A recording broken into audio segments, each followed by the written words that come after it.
premier congrès au Maroc qui est dédié 100% au microbiote intestinal. Et l'objectif, c'est de réunir des experts parce que jusqu'à présent, aujourd'hui, il y a peu d'études qui sont faites au Maroc sur le microbiote.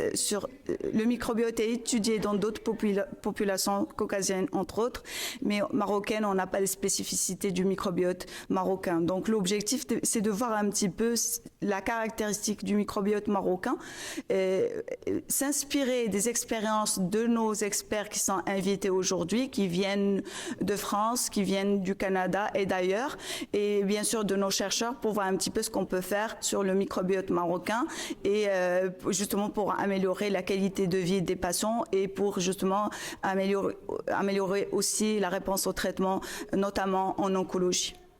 Pour Helicobacter, jusqu'à la date d'aujourd'hui, il n'y a pas un lien de causalité directe entre la dysbiose ou bien l'avènement de certaines pathologies avec Helicobacter, donc ou bien le cancer notamment gastrique.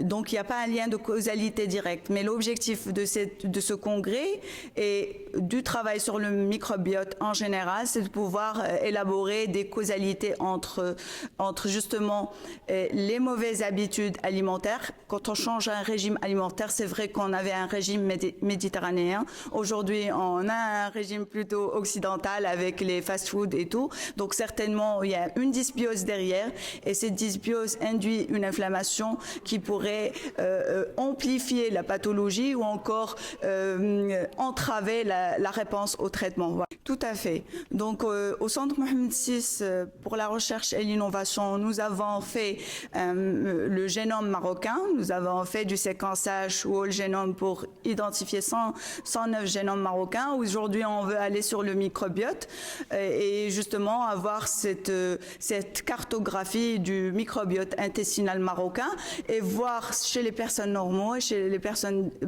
qui souffrent d'une pathologie et voir ce qu'on peut faire sur ce genre de dysbiose pour justement, comme j'ai dit, améliorer la qualité de vie des personnes et aussi la prise en charge thérapeutique, notamment à travers la régulation justement de cette dysbiose intestinale. Voilà.